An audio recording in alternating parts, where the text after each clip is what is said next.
Hello, good morning. എന്തെല്ലാം? ഇന്ന് ഞായറാഴ്ച രാവിലെ തന്നെ എണീറ്റു.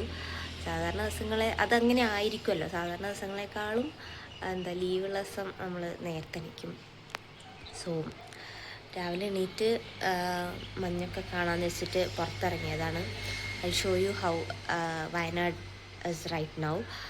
ഇപ്പം ചൂടുകാലം തുടങ്ങിയല്ലോ, പക്ഷെ എങ്കിലും ഇവിടെ രാവിലെ മഞ്ഞുണ്ടാവും. ഈ പറഞ്ഞ പോലെ എല്ലാ സ്ഥലത്തും ഉണ്ടെന്ന് തോന്നുന്നു. ഞാൻ ഇതിൻ്റെ മുന്നേ ഒരു വീഡിയോ പറഞ്ഞിരുന്നു, ഇവിടെ മാത്രമാണോ ഇങ്ങനെ, മീൻസ് ഊട്ടി റോഡ് ഈ ഒരു സൈഡായത്.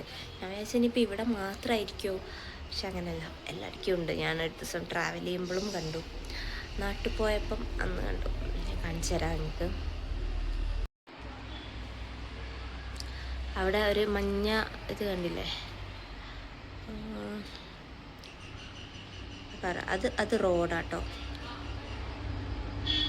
Ooty main road. രാവിലെ തന്നെ JCB ഒക്കെ പോകുന്നുണ്ട്. ഞാൻ ഇങ്ങനെ വിചാരിക്കും, ഒരു രാവിലെ തന്നെ ഇവർക്കത് ശീലമായിട്ടുണ്ടാവും. പക്ഷേങ്കിൽ രാവിലെ തന്നെ ഇങ്ങനെ മഞ്ഞ് കണ്ട് ഇരിക്കാനല്ലേ സുഖം. രാവിലെ തന്നെ പുറത്തിറങ്ങാൻ വലിയ പണിക്കൊക്കെ പോകാനുള്ളൊരു സുഖം ഇല്ലല്ലോ.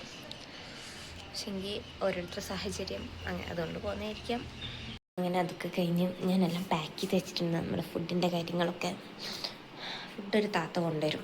പിന്നെ വെള്ളം സെറ്റാക്കി.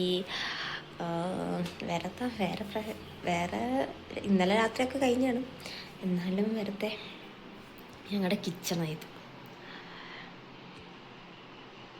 ആൻഡ് ഇവിടെ വേറൊരു സംഭവമുണ്ട്, ഇങ്ങനെ മഞ്ഞ് പൊഴിയും, ലിറ്ററലി ഇങ്ങനെ പൊഴിയുന്നത് കാണാം നമുക്ക്. പക്ഷേ ഈ ഒരു വലിയ വലിപ്പത്ത്, അതായത് കയ്യിൽ കിട്ടില്ല, പക്ഷേങ്കിൽ മഞ്ഞ് പൊഴിയും. ചില ഏരിയയിലൊക്കെ പോയാൽ നല്ല പീക്ക് ടൈമിൽ നമ്മൾ പുറത്തൊക്കെ ആറിയിടുമല്ലോ, അതിൻ്റെ പുറത്തൊക്കെ, തുണിയുടെ പുറത്തൊക്കെ മഞ്ഞ് ശരിക്കും നമുക്ക് കാണാം. ഞാൻ കാണിച്ചു തരാം, വീഡിയോയിൽ കാണാൻ പറ്റുമോ അറിയില്ല, പക്ഷെ ഞാൻ കാണിച്ചു തരാം. അപ്പം നിങ്ങൾക്ക് കാണാൻ പറ്റുന്നുണ്ടോ? ആക്ച്വലി അവിടെ ഇങ്ങനെ പൊഴിയുന്ന പോലെ ഉണ്ട്. ആ ഫോഗിൻ്റെ എന്താ പറയുക, മൂവ്മെൻ്റ് ആയിരിക്കാം കാണുന്നത് കോടയുടെ, പക്ഷെങ്കിൽ അതിങ്ങനെ മഞ്ഞ് പൊഴിയുന്ന പോലെ തോന്നും.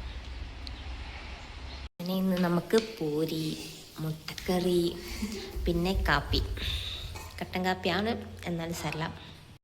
അങ്ങനെ ഞാൻ കുറച്ച് എഴുതൊക്കെ ചെയ്തു, ഒരുപാടുണ്ട് എഴുതാൻ. എഴുതൊക്കെ ചെയ്തു. എനിക്ക് കുറച്ച് കിടക്കാൻ തോന്നും, അപ്പോൾ കുറച്ച് കിടന്നിട്ട് വരാം. And I M back after ആ സ്ലീപ്പ്.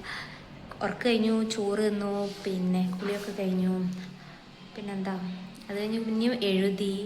അതൊക്കെ കഴിഞ്ഞ് വരുമ്പോഴത്തേക്ക് ക്ലൈമറ്റൊക്കെ ഫുൾ, അതായത് വെതറൊക്കെ മൊത്തം മാറി. ഒരു മഴേൻ്റെ കോളൊക്കെ ഉണ്ട്, കാണിച്ചു തരാം. ഇവിടെ ഇടിയൊക്കെ ഉണ്ട്, ഇടിയൊക്കെ വെട്ടുന്നുണ്ട്.